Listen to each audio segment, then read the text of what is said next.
상처의 산을 옮기라 라는 제목입니다. 가지고 있는 상처가 다 사라져서 단 한 분도 마음의 상처를 그냥 품은 채로 새해를 맞이하는 분이 없기를 주님의 이름으로 축복합니다.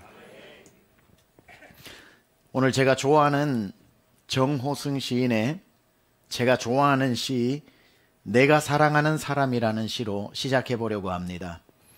낭송이 서툴더라도 내용에 집중해 주시기 바랍니다. 나는 그늘이 없는 사람을 사랑하지 않는다. 나는 그늘을 사랑하지 않는 사람을 사랑하지 않는다. 나는 한 그루 나무에 그늘이 된 사람을 사랑한다. 햇빛도 그늘이 있어야 맑고 눈이 부시다. 나무 그늘에 앉아 나뭇잎 사이로 반짝이는 햇살을 바라보면 세상은 그 얼마나 아름다운가. 나는 눈물이 없는 사람을 사랑하지 않는다. 나는 눈물을 사랑하지 않는 사람을 사랑하지 않는다. 나는 한 방울 눈물이 된 사람을 사랑한다. 기쁨도 눈물이 없으면 기쁨이 아니다. 사랑도 눈물 없는 사랑이 어디 있는가.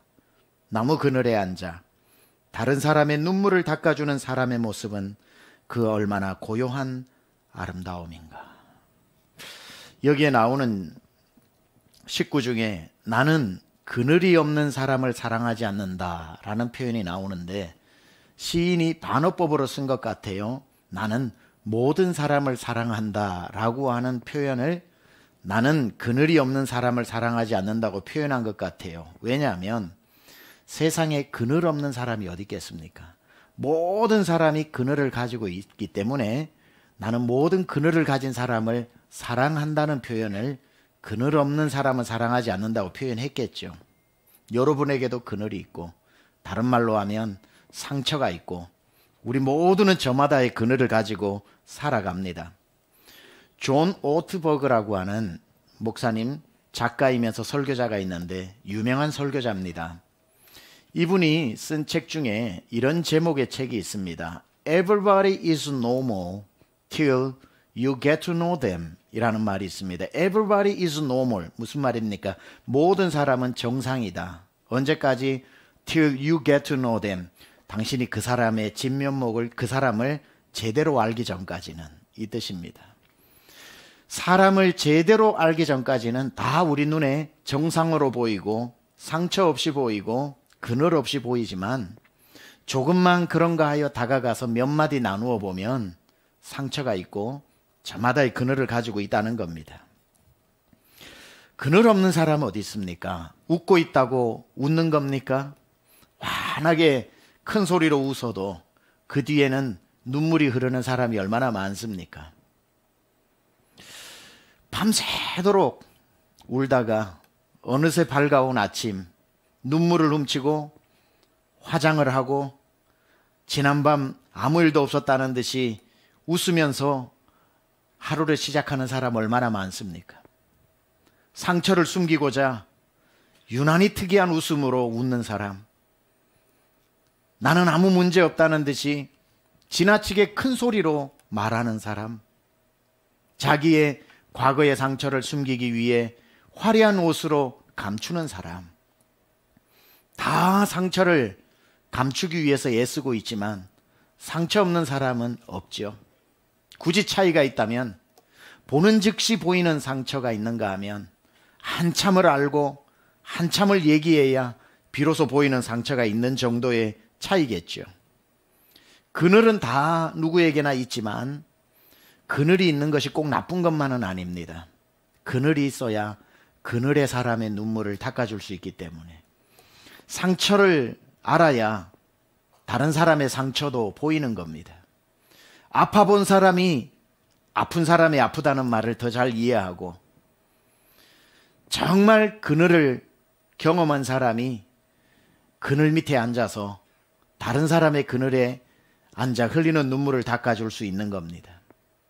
상처가 회복되지 않으면 그 상처는 무서운 무기가 되어 나도 죽이고 남도 죽이는 살인 무기가 되지만 그 상처가 제대로 회복만 된다면 무기가 아니라 사람을 살리는 사명이 되는 거죠. 나도 아파봤다. 나도 외로워봤다. 나도 밤새도록 울어봤다. 그걸 알고 이해할 때 그건 사명이 되는 겁니다. 이 시를 읽고 있노라니 목사라서 그런지 몰라도 한 분이 떠오르더군요. 예수님이 저는 떠올랐습니다. 그늘에 앉아 그늘에 사람의 눈물을 닦아주시는 분.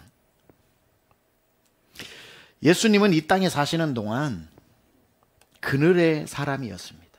예수님은 상처투성이였습니다. 상처, 예수님만큼 많이 가져본 사람 얼마나 되겠습니까? 태어날 때부터, 베들레헴에서 태어날 때 그 마을에 유아학살이 있어서 태어날 때부터 살해의 위협을 당했고 고향으로도 못 돌아가고 피난길에 올라 애굽으로 내려갔습니다. 저 시리아 난민들, 무슨 난민들, 난민의 삶이 얼마나 고통스럽습니까?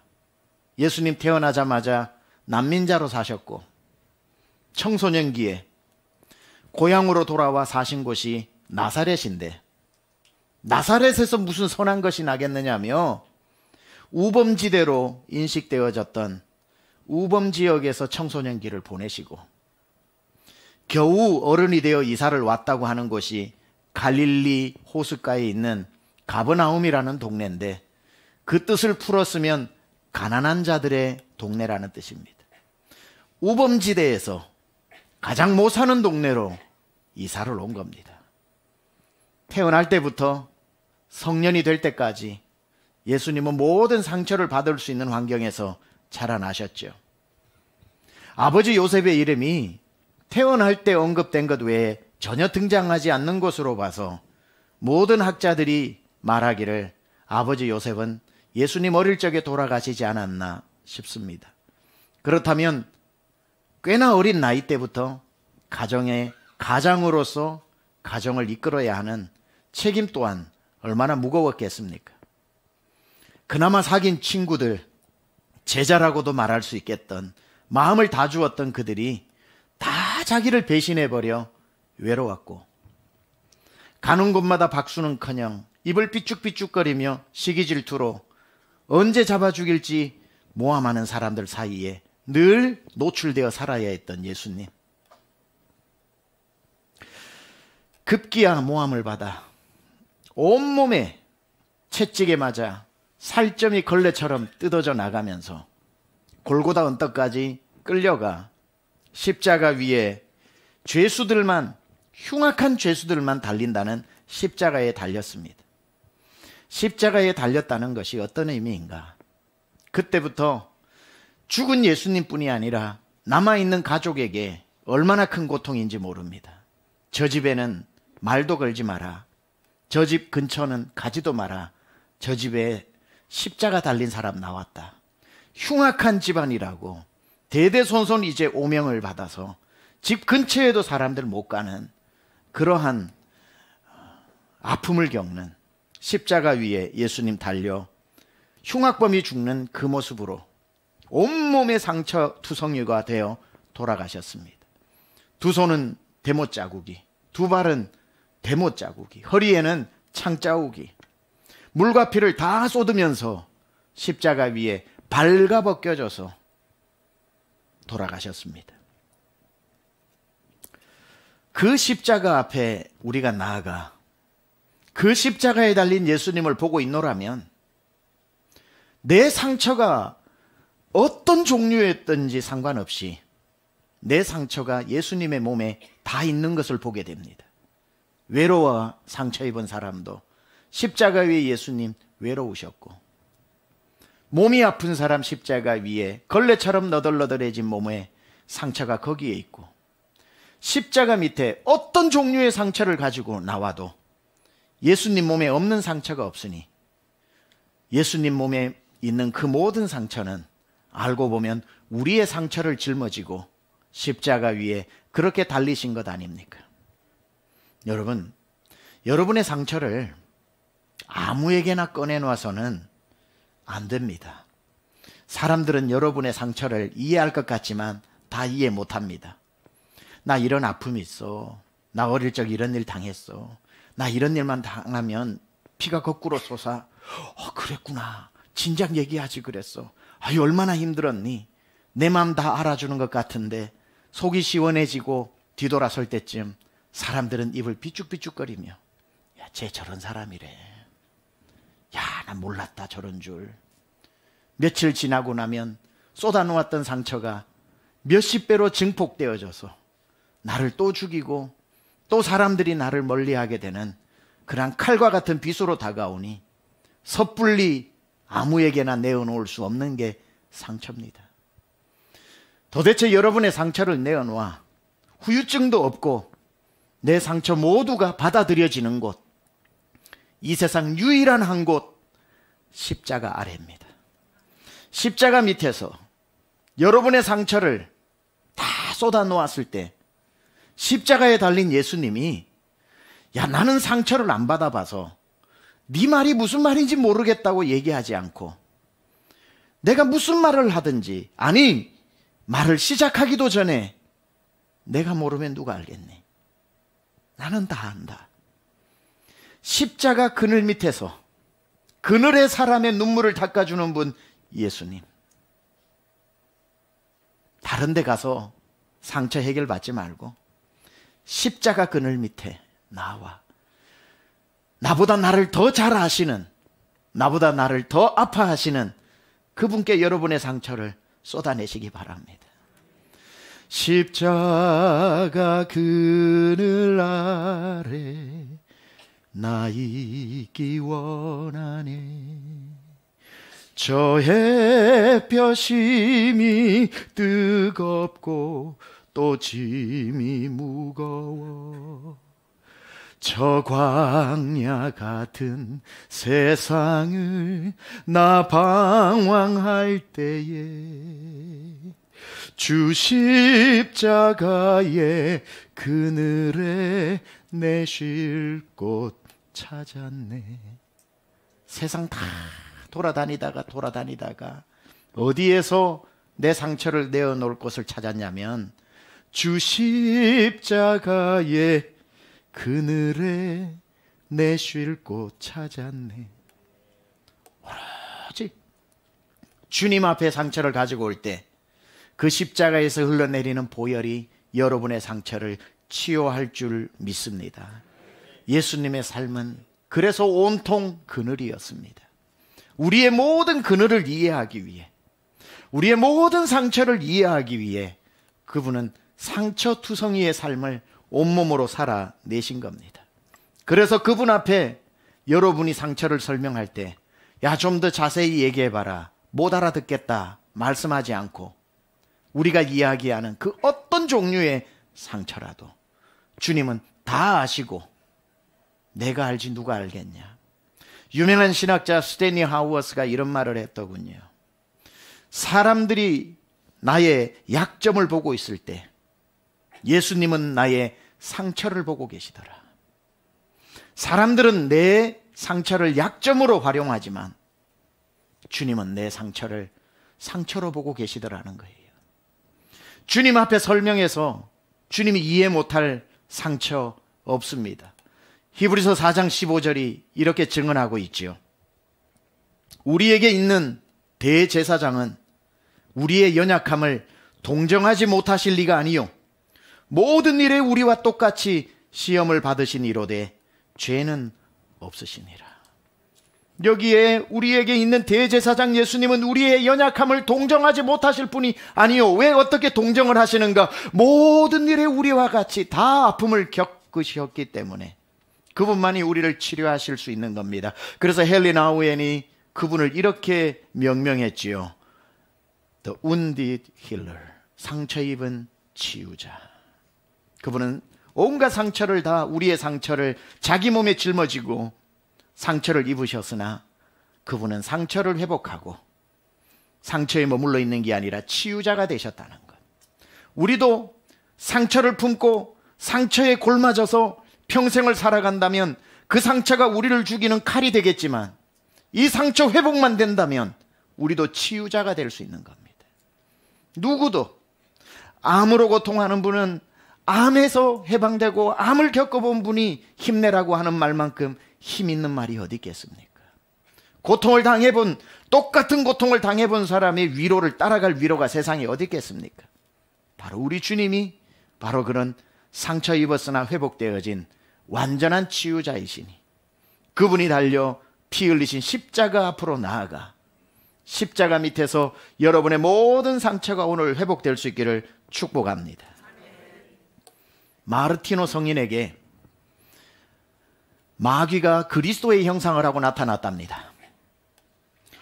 수도원에서 고행을 하다 보면 이런 마귀의 시험이 많지요. 예수님에게 온 그 마귀처럼 달콤하게 그리스도의 형상을 하고 와서 마르티노 성인을 속입니다. 그때 그는 이가 진짜 예수님이신지 예수의 형상을 한 마귀인지 단번에 알아보는 방법이 있었답니다. 그는 언제나 이렇게 질문을 한답니다. 당신이 그리스도라면 내게 상처를 보여주시오. 손에 못자국과 허리에 창자국을 보여주십시오. 마귀는 그리스도의 흉내를 낼 수는 있지만 상처까지 흉내를 낼 수 없는 거죠.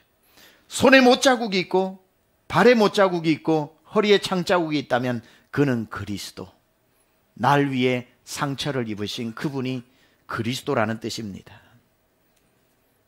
예수님 십자가 앞에 나아가 그 예수님의 몸에서 흘러내려오는 그 물과 피의 보혈의 공로로 여러분의 상처가 2023년까지 가지 않고 다 해결받을 수 있기를 축복합니다. 만세 반석 열리니 내가 들어갑니다.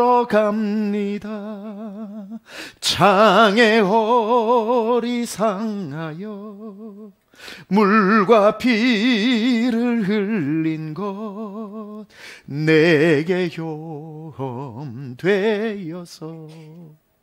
정결하게 하소서.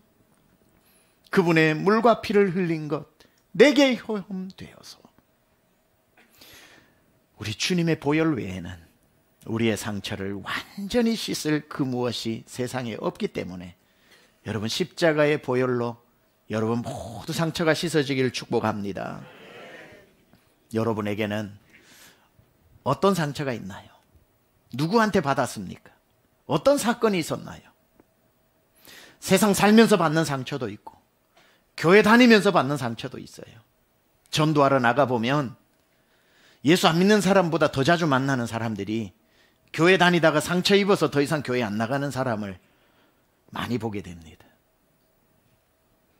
교회 온 사람에게도 예배에 열심히 참석하면 봉사 좀 하시지요 그러면 이렇게 부탁하는 사람이 있습니다. 목사님, 교회 일 하다가 제가 받은 상처가 너무 많아서 당분간 예배만 드릴 수 있도록 허락해 달라고. 봉사하다가 상처받은 사람은 또 얼마나 많은지. 어느 교회든지 12월만 되면 한 해 동안 주의 일 감당하다가 사람 때문에 무엇 때문에 받은 상처가 너무 많아서 만신창이가 되어 1월 달부터는 사역을 내려놓고 싶어하는 사람은 얼마나 많은지. 예수 안 믿고 세상 사는데도 상처가 많고 어릴 적 부모로부터, 학교 다닐 때 선생님으로부터, 친구들로부터, 결혼의 배우자로부터, 내 배에서 낳은 자식으로부터 받은 상처는 얼마나 많고, 교회 와서 성도끼리 주고받는 상처, 목회자에게 받은 상처, 중직들에게 받은 상처, 그 상처는 또 얼마나 많습니까? 상처가 해결되지 않으면 이게 얼마나 무섭냐면, 아까 보세요.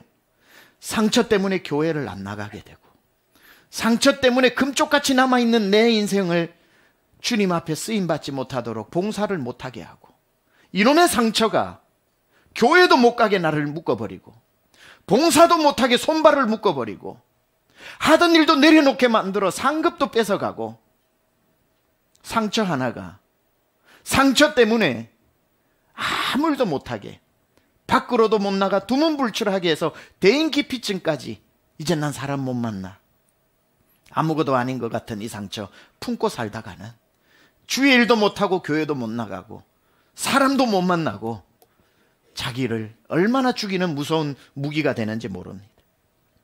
여러분 안에 이런 상처가 있습니까? 그 상처가 지금 여러분을 얼마나 묶어두고 괴롭히고 있나요? 숨어있는 상처, 잘 보이지 않는 상처, 어떤 말 들으면, 어떤 상황에 딱 가면, 어떤 기분 나쁜 말 한마디 들으면 꼭꼭 잘 눌러놨던 상처가 괴물이 되어서 터져나와 집안을 쑥대밭으로 만들고 회사를 뒤집어 놓고 내가 속한 교회 안에 부서도 다 시한폭탄 떨어진 것처럼 그렇게 파괴를 시키는지. 예수 믿는 사람이 다 상처가 회복된 게 아니에요. 예수 믿는 그날 구원은 받았겠지만 그날 상처까지도 다 해결받지 않은 사람이 많아요. 주님은 그날 상처까지 다 가지고 가셨는데 아이고 주님 앞에 내가 상처까지 어떻게 드리냐고 내 죄만 짊어지고 가시는 것도 과분한데 십자가 달리신 예수님 앞에 내 죄의 짐은 맡겼는지 몰라도 상처는 도로 찾아와서 내가 품고 있는 사람 얼마나 많은지 몰라요. 그래서 예수 잘 믿는 사람들 속에도 상처투성이인 사람 많아요. 상처투성이인 목사도 많아서 설교할 때마다 독한 말이 나가고 아픈 말이 나가서 성도들 다 떠나가고, 상처가 해결되지 않은 선교사가 선교로 나가서 얼마나 또 그 상처가 나와서 현지인들이 주님 앞에 나오려다가도 주님을 떠나버리고, 상처를 해결하지 못한 장로 권사는 얼마나 많아서 부서를 맡기면 다 부서원들이 벌벌 떨고 시간 지나면 아무도 남지 않고, 상처 품은 교사가 아이들을 교회 못 나오게 하고, 상처 해결받지 못한 목자가 열심히 할수록 목원들은 점점 더 목장에서 도망가고, 주의 일을 감당하기 전에 이 무시무시한 상처의 산을 반드시 옮겨야 합니다. 그래야 목자도, 그래야 교사도, 목사도, 누구도 내 안에서 괴물이 나와 사람을 죽이지 않고 회복되어지면 사명자가 되어 죽이기는커녕 살리는 목자가 되고 살리는 사명자가 되는 겁니다. 존 오트버그의 아까 말씀드렸던 책 Everybody is normal till you get to know them, 당신이 그 사람을 진짜 알기 전까지 모든 사람은 정상이라는 그 책에 고슴도치의 이야기가 나옵니다. 고슴도치 잘 아시죠? 온몸이 가시투성이인 고슴도치. 적게는 5,000개의 가시를 품고 많게는 7,000개의 가시를 품고 있어서 아무도 접근하지 못하는 고슴도치. 고슴도치의 가시는 공격용이 아니라 사실 방어용이죠. 못 오게끔, 자기를 보호하게끔 하기 위해서 누가 공격하지 않는 이상 가시를 사용할 일이 없는, 그런데 아무도 못 오게 하니 그 가시가 자기를 지켜주는 것 같았는데 그 가시 때문에 자기가 받는 상처가 있지요. 아무도 가까이 오지 않는다는 것, 아무도 내 곁에 사람이 없다는 것, 가시가 날 외롭게 만든다는 것. 존 오트버그가 오늘날 교회 안에 고슴도치와 같은 신자들이 많다는 거예요. 상처 때문에 자라보고 놀란 가슴 소뚜껑 보고 놀란다고 가시가 뾰족뾰족하게 솟아서 아무도 못 오게 만들고, 가까이 오지 마요, 나 이제 상처받기 싫어요. 누군가가 말 한마디로 공격하면 가시를 탁 세워가지고 5,000개 7,000개의 가시로 사람을 더 아프게 찔러버리는, 되로받고 말로 주는 성도, 기분 나쁜 말 한마디에 갑자기 분노하면서 너는 내 톤으로 이야기했는데 라톤으로 돌려주고, 계속 그렇게 날 방어하기 위해 가시를 돋우어 고슴도치처럼 날 지키면서 살다 보니 문득 내 곁에 아무도 없다는 걸 알게 됩니다. 조심해, 저 사람 옆에 가지 마. 갔다가 피 본다. 무슨 얘기하면 어디서 튈지 몰라. 저 사람 곁에 가지 마. 난 처음에 상처 때문에 내가 살려고 가시를 세웠는데 가시 때문에 내 옆에 한 명도 없고, 어려움을 당했는데 기도 제목 내어놓을 사람도 없고, 고슴도치의 저만의 상처겠죠. 아무도 내 옆에 없이 외로운 그날 내게 오는 한 분이 있으니 예수님입니다. 예수님이 오시는 거예요. 고슴도치 같은 나를 향해 오는 사람이 없었는데 그분이 오니까 예수님도 내게 실망할까봐, 예수님도 날 제대로 알면 실망할까봐 미리 오지 마세요. 다칩니다. 예수님 오지 마세요. 괜찮아요, 괜찮아요. 나 혼자 잘 살 수 있어요. 못 들으셨는지 못 들은 척 하시는 건지 예수님은 그 말에 아랑곳하지 않고 더 가까이 말씀드렸어요. Stop there. 오지 마세요, 오지 마세요. 나한테 찔리면 아픕니다. 미리 말씀드립니다. 예수님은 더 가까이 오십니다. 그리고는 아무도 그래 본 적이 없었는데 날 와락 끌어안아 버리는 거예요. 와 끌어안는데 얼마나 세게 날 끌어안는지 갑자기 소리가 들려요. 툭 투둑 투두두둑 투두두둑. 무슨 소린가 봤더니 내 가시가 예수님의 몸을 뚫는 소리입니다. 투둑 투둑. 거봐요, 피난다고 했잖아요. 빨리 떨어지세요. 예수님은 더 가까이 끌어안습니다. 투두둑 툭. 얼마의 시간이 지났는지 이제 됐다 싶었는지 예수님이 끌어안았던 내 몸을 이렇게 놓아주는데 봤더니 이게 웬일입니까? 예수님의 몸이 온통 가시투성입니다. 내 몸을 봤더니 그렇게 많던 가시가 그분께로 다 옮겨져 버린 겁니다. 예수님은 내 가시를 빼려고 그렇게 날 세게 끌어안은 것이지요. 내 가시가 예수님께 다 가버린 겁니다. 그리고는 예수님이 그 몸을 하고 십자가에 오르십니다. 그리고는 그 하나하나의 모든 가시를, 내 가시를 그분이 다 짊어지고 십자가 위에 날 위해 죽으시는데 그때야 비로소 주님 머리에 있던 가시 면류관이 내 상처였다는 것을 알게 되는 거죠. 고슴도치 예수님이라고 표현하는 겁니다. 내 상처를 다 그 몸에 짊어지고 올라가신 예수님. 이 장면을 미리 본 선지자 이사야는 이렇게 예수님을 이야기했습니다. 그는 실로 우리의 질고를 지고, 질병과 고통의 줄임말이죠. 그는 실로 우리의 질병과 고통을 지고 우리의 슬픔을 당하였거늘 우리는 생각하기를 그는 징벌을 받아 하나님께 맞으며 고난을 당한다 하였노라. 그가 찔림은 우리의 허물 때문이요 그가 상함은 우리의 죄악 때문이라. 그가 징계를 받음으로 우리는 평화를 누리고 그가 채찍에 맞음으로 우리는 나음을 받았도다. 그 상처는 다 내 것이었습니다. 그분이 맞으신 이유는 내가 맞지 않기 위해서, 그가 상함은 내 죄 때문에 다 짊어지고 십자가에 오른 것입니다. 여러분 잘 기억하세요. 그때 예수님 날 위해 십자가에 달리실 때 내 죄만 짊어지시고 달리신 게 아니라 오늘 본문을 보니 내 질고도 지고 내 슬픔도 지고 내 고통도 지고 그때 십자가에 그 모든 걸 패키지로 다 짊어지고 가셨다는 사실. 왜 죄짐만 짊어지게 하고 나머지는 내가 아직도 품고 있나요? 마치 우리가 흔히 하는 유머처럼 버스기사가 할머니 공짜로 버스 태워주니 너무 고마워가지고 머리에 보따리 내려놓지 못하니 할머니 내려놓으세요 하니까 아이고 버스 태워준 것도 고마운데 짐까지 내려놔야 되겠냐고. 우리의 모습인 거죠. 예수님 십자가의 날 위에 죄짐 지고 가셨는데 이 상처쯤이야 내가 이고 가야지, 상처까지도 맡길 수 있겠는가 해서 품고 있는 어리석은 자가 되어서는 안 되고, 주 예수 십자가 달리시던 그날 나의 죄짐과 내 모든 질고와 슬픔과 상처까지도 다 가져가셨다는 사실을 절대로 잊어버려서는 안 됩니다. 마귀에게 속지 마세요. 그건 네 몫이야, 그건 네가 해결해야 돼 라고 하는 그 말에 속지 말고, 무슨 소리 하는 거야.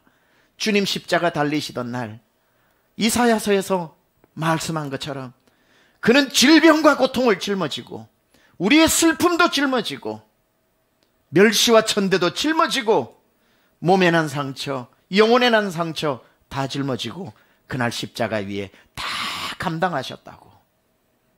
절대로 나에게 있는 상처 마귀에게 속지 않기를 축복합니다.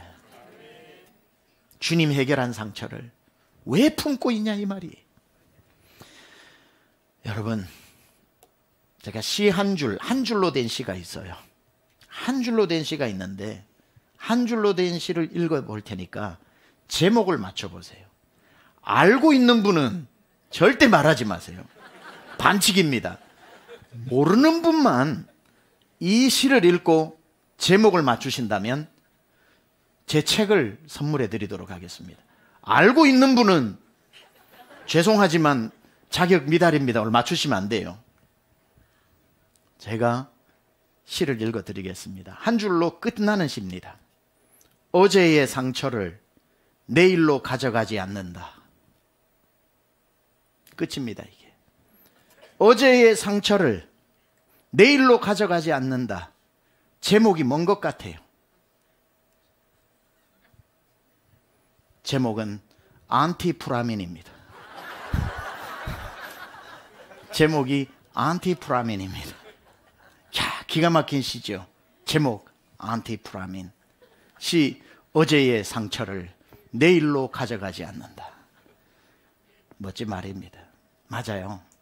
몸에 난 상처는, 어제 몸에 난 상처는 안티프라민 바르면 내일까지 가져갈 필요 없겠지만, 안티프라민 몸에 난 상처 치료의 특효약인지 몰라도 몸에 난 상처뿐이 아니라 마음에 난 상처는 안티프라민으로 안 되는 겁니다. 마음에 난 상처보다 영혼에 깊게 새겨진 영혼의 상처는 더더욱 안티프라민으로 안 되는 겁니다. 내 몸에 어제의 상처, 내 마음에 새겨진 상처, 내 영혼 깊숙이 새겨진 상처는 안티프라민이 아닌 오직 예수의 보혈로 치료가 되는 것입니다. 오직 주의 보혈로만, 오직 주의 보혈에 내 몸을 담글 때 이 샘의 죄를 씻으면 정하게 되겠네. 이 샘의 죄를 씻으면 정하게 되겠네. 오늘 이제 남은 시간, 그러면 어떻게 제가 상처 가져가지 마라만 했는데 가져가지 않는 법도 알아야 할 거 아닙니까? 그래서 그거 말씀드리고 말씀 마치겠습니다.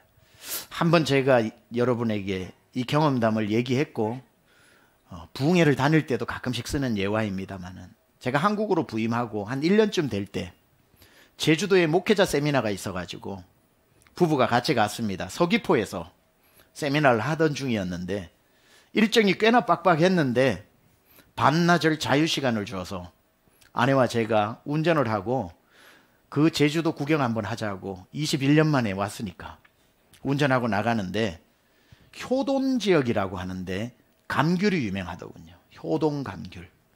쭉 가다 보니까 전부 다 체험농장이 있길래 여보 감귤 체험 한번 하고 가요 라고 이야기하길래 옛날 같으면 절대로 듣지 않고 제가 그냥 딴 일을 했을 텐데 점점 저도 모르게 운전대가 돌아가더라고요. 그래서 운전대를 돌려서 그 체험농장 안으로 들어가니까 중노년의 어르신이 중절모를 이렇게 시골 농사 모자를 쓰고 장화를 신고 이미 들어오는 우리 둘을 보고는 밖에서 2개를 들고 환한 얼굴을 하고 나옵니다. 환영합니다 그러는데 신사예요. 묻지도 않았는데 저는 서울에서 40년 이상 교수하다가 은퇴하고 고향인 제주도로 내려와 아버지 물려준 이 감귤 농장을 하고 있는데 서울에서 대학생, 중고등학생, 초등학생 다 내려와서 체험 농장을 시키고 있다고. 속으로 야 제대로 찾아왔구나. 저보고 밖에서 하나를 주고 아내에게 밖에서 하나를 주고 따라오랍니다. 장화를 찢고 막대기 하나를 들은 그분이 앞으로 가길래 저희 부부는 뒤를 따라갔죠. 가서 나무 두 그루가 있는데 그 사이에 서더니만 뒤를 돌아서는 겁니다. 저희 둘을 세워놓고 그분이 2그루 나무 사이에서 감귤을 따려면 오리엔테이션을 해야 된다고. 그래서 막대기를 가지고 그분 오른쪽에 있는 나무를 툭툭 치면서 이게 무슨 나무입니까? 그러더라고요. 시골에서 큰 저는 보자마자 알겠더라고요. 탱자나무요. 탱자나무더라고요. 탱자나무 아시죠? 구슬처럼 먹지 못하는 귤 닮은 그게 주렁주렁 열려 있는데 그것보다 가시가 손가락만한 게 비쭉비쭉 다 나와 있어서 어릴 적 시골에 놀다가 찔리면 일주일 동안 아파가지고 아무것도 못했던 가시나무, 탱자나무. 이걸 몰라야 오리엔테이션 하는 사람이 재밌는데 이게 무슨 나무입니까 하는데 본능적으로 탱자나무야 하니까 예, 탱자나무 맞습니다. 그러고는 이제 이걸 옮겨가지고 왼쪽에 있는 나무를 툭툭 치면서 그럼 이건 무슨 나무입니까 하는데 귤이 주렁주렁 달렸는데 모를 리가 있습니까? 귤나무야 하니까 귤나무 맞습니다. 자, 그리고는 뒤를 돌아보세요 해서 뒤를 돌아보니 수백 수천 그루의 귤나무가 있길래 귤나무 보이시죠? 하니까 와, 귤나무 진짜 많네요. 자, 다시 나를 보세요. 여기에 있는 모든 귤나무는 다 탱자나무입니다. 그래요. 예? 그러니 전부 탱자나무에 귤나무 접붙여서 만든 겁니다. 모르긴 몰라도 제주도에 있는 대부분의 귤나무는 탱자나무일 겁니다. 왜 그런 거 하니 귤나무는 뿌리가 약해서 제주도에 태풍 불어오면 다 쓰러진다는 거예요. 그런데 탱자나무는 뿌리를 깊이 내리기 때문에 제주도의 태풍이 웬만큼 불어와도 쓰러지는 법이 없어서 접붙여서 귤나무로 만든다는 거죠. 신기하지 않습니까? 탱자나무 그 큰데 귤나무 접붙이면 작은 귤나무가 탱자나무 돼야 되는데 그 탱자나무가 귤나무가 되어서 그렇게 주렁주렁 맛있는 귤을 만들어내는 겁니다. 목사에게는 병이 있죠. 무슨 병? 받아 적는 병. 그 자리에서 받아 적어가지고 설교 때 써야죠. 갔다 와서 3년 전에 설교했는데 기억하시는 분 있으실 겁니다. 아, 참 은혜가 되더군요. 성경에 보니까 돌감람나무 같은 우리에게 창감람나무 대신 그리스도께서 접붙임을 당해 포도나무 원가지에 가지인 우리가 접붙임을 당해 거기에서부터 우리에게서는 나올 수 없는 성령의 9가지 열매가 맺히는 존재가 되었으니 여기에 우리의 상처를 치료하는 법이 있더군요. 간단하게 말씀드립니다. 우리의 상처를 어떻게 치료하는가? 첫 번째, 우리의 상처를 십자가의 접붙임으로 말미암아 여러분의 상처는 비로소 해결되어질 수 있습니다. 귤나무는 십자가요.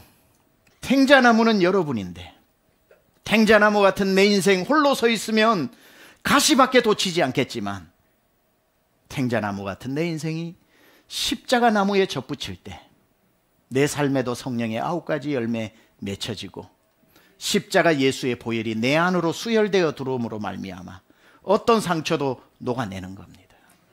여러분 예수님 십자가에 못 박히실 때 내 죄만 사망 선고를 받은 게 아니라 여러분의 모든 상처도 그날 예수님께로 옮겨졌다는 사실을 아십니까? 가시나무 같은 내 인생의 모든 가시가 예수님 십자가 달리던 그날 나에게서 십자가로 옮겨졌다는 사실을 기억해야 합니다. 우리가 너무 잘 아는 갈라디아서 2장 20절 내가 그리스도와 함께 십자가에 못 박혔나니 그날 내가 예수님과 함께 십자가에 못 박혔나니 무슨 일이 일어났어요? 그런즉 이제는 내가 사는 것이 아니요 나는 죽었다는 거예요. 나의 옛사람, 나의 상처, 내가 옛사람으로 가지고 있었던 모든 것은 그날 죽었고 이제는 내가 사는 것이 아니요 오직 내 안에 그리스도께서 사시는 것이라. 이제 내가 육체 가운데 사는 것은 나를 사랑하사 나를 위하여 자기 자신을 버리신 하나님의 아들을 믿는 믿음 안에서, 상처 안에서 사는 게 아니라 믿음 안에서 사는 것이라. 여러분, 우리는 예수님 믿는 그날 예수님과 함께 십자가에 달린 날이었고 나의 옛사람은 죽었고 옛사람에게 너덜너덜 붙어 있었던 가시와 상처도 다 죽었습니다. 세상에서 제일 불쌍한 사람이 누군 줄 아세요? 혹시 있을까 싶은 말씀드립니다. 십자가에 달리긴 달렸는데 아직까지 안 죽은 사람. 너무 아파. 매일 아파. 아이고, 죽었으면 아픔도 못 느낄 텐데 어찌 하다가 달리기까지는 했는데 조금만 움직여도 아야야 상처받았어, 상처받았어. 아야야 상처받았어, 상처받았어. 30년째 십자가 위에 달려만 있고 안 죽어. 그 사람에게 최고의 선물은 죽는 겁니다. 죽은 자는 아프지 않아요. 내가 그리스도와 함께 십자가에 달리는 것까지는 어떻게 달렸는데 주님은 죽으셨는데 나는 살아가지고 이것도 상처받고 저것도 상처받고. 어떤 사람이 주님 앞에 나와서 늘 이렇게 기도했대잖아요. 이것 때문에 상처받았고, 김아무개 때문에 상처받았고, 박아무개 때문에 상처받아 더 이상 뭘 못하겠고. 주님이 이렇게 응답하시더래요. 넌 죽은 사람이 말이 왜 그렇게 많냐 그러시더래요. 안 죽었으니까 감각이 살아있는 거죠. 나는 예수 그리스도와 함께 내가 십자가에 달리던 그날 내 상처도 다 주님께로 다 옮겨졌고, 나 생각만 해도 피가 거꾸로 쏟게 하는 나에게 상처를 준 그 사람도 십자가에 달리는 그날 예수님 손으로 그 사람도 옮겨져 간 겁니다. 선악간에 판단하시는 주님이 그 인간을 살릴지 죽일지는 주님이 판단하시고 해결할 터이니 그 상처도 그 사람도 내 품에 품고 있을 이유가 아무것도 없다는 거예요. 또 하나는 우리의 상처를 은혜에 접붙여야 비로소 우리는 상처를 이길 수 있습니다. 첫째는 십자가에 내가 매일 십자가 앞에 더 가까이 나가고, 두 번째 은혜가 여러분 안에서 마르지 않는다면 상처는 절대로 가시를 드러낼 수 없습니다. 은혜에 녹지 않는 가시는 없어요. 그래서 바울이 육체의 가시를 가지고 기도를 했더니 하나님이 육체의 가시를 어떤 방식으로 빼주셨습니까? 이것이 내게서 떠나가게 하기 위하여 내가 3번이나 죽게 간구하였더니, 가시 빼달라고 간구하였더니 나에게 이르시기를 내 은혜가 내게 족하도다. My grace is sufficient to you. 이 상처는 내가 은혜 안에 뛰놀고 주의 영광 보면, 은혜 안에 가시가 잠기면 아무런 역할을 못하는구나. 사람의 마음에 은혜가 메말라 버리면 뾰족뾰족해지기 시작하고, 은혜가 충만하면 온데간데 없어지는 게 상처입니다. 그래서 바울이 디모데에게 그 유명한 말을 한 거죠. 내 믿음의 아들 디모데야, 너는 은혜 안에서 강한 사람이 될 수 있다. 여러분의 삶에 은혜를, 상처를 오늘 옮기시려면 십자가 나무에게, 그 그늘 아래 예수님에게로 나와 십자가 붙드는 접붙임이 있어야 하고, 그리고 날마다 은혜가 메마르지 않아서 은혜 안에 거하면 상처는 회복되고 살인 무기가 아니라 사람을 살리는 사명이 될 것입니다. 한 분도 우리 앞에 이 상처의 산이 버티고 있을 때 그 앞에서 떨면서 2023년 맞이하지 말고 오직 은혜에 접붙여, 오직 십자가 붙들고 그 보혈에 내 상처를 녹아내고, 그리고 모든 상처 한 사람도 품고 시작하지 말고 옮기고 해결하고 시작하는 여러분 되시기를 주님의 이름으로 축원합니다. 하나님 아버지, 오늘도 은혜를 붙잡습니다. 오늘도 십자가 나무, 날 살리는 나무, 그 십자가의 날 위에 달리신 예수의 보혈에 내 상처를 담급니다. 이 셈의 죄를 짓으면 정하게 되겠네. 하나님, 누구에게 상처를 받았는지, 무엇 때문에 상처를 받았는지 몰라도 예수님 십자가 달릴 때 그 상처도 다 옮겨진 것을 오늘 알게 되었습니다. 품고 살지 않게 하여 주시고, 이제 옮기고 자유롭게 그 산 앞에 두렵고 떨지 말고 믿음의 행진을 다하는 우리 믿음의 권속되게 하여 주옵소서. 예수님의 귀하신 이름으로 기도드렸습니다.